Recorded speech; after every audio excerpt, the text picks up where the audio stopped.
बच्चा moment of inertia का calculation कैसे करते हैं? मास लेते हैं और उस मास का एक्सिस से डिस्टेंस का स्क्वायर से मल्टीप्लाई कर देते हैं तो मोमेंट ऑफ इनर्शिया आ जाता है। तो चलिए सीखते हैं। जैसे कि देखिएगा स्क्वायर के वर्टिसेस पे क्या रख दिया गया, एमएम मास रख दिया गया और यहां से एक एक्सिस पास करा दिया गया। इसके बाद बोला गया मोमेंट ऑफ इनर्शिया निकालने। कैसे निकालेंगे देखो, एक एक करके सब मास का देखो। पहले बच्चा इस मास का देखो, ये मास इस एक्सिस से कितने डिस्टेंस पे, ए डिस्टेंस पे। तो हम क्या सिखाते हैं, इसका कैसे निकालोगे मोमेंट ऑफ इनर्शिया। इसका मास ले लो और इस एक्सिस से डिस्टेंस का कितना डिस्टेंस यहां से यहाँ ए, तो ए का स्क्वायर कर दो। सिमिलरली बच्चा ये मास भी इससे ए डिस्टेंस पे है, तो जैसा ये था इसका भी कितना आएगा, I is equal to M A square. Clear, तीन बात समझे। अब बच्चा सबसे पहले बात करते हैं इस मास और इस मास का। ये भी कितने डिस्टेंस पे, ए डिस्टेंस पे ना एक्सिस से।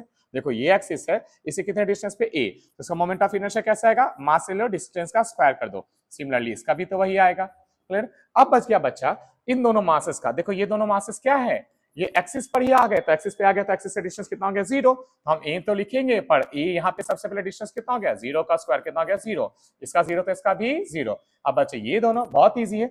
देखो तो ये एक स्क्वायर फेस है, अगर ये ए है ये ए है, तो बच्चा यहाँ से यहाँ का डिस्टेंस कितना हो जाएगा, √2a। तो इसका कितना हो जाएगा moment of inertia, I is equal to m, और इस एक्सिस से डिस्टेंस यानी √2a का हो गया आपका स्क्वायर, यानी हो गया 2ma स्क्वायर। सिमिलरली बच्चा इसका भी कितना हो जाएगा, i is equal to 2ma square. अब ये जितना भी सब है ना, सबको आप ऐड कर लीजिए, आपका रिक्वायर्ड मोमेंट ऑफ इनर्शिया आ जाएगा।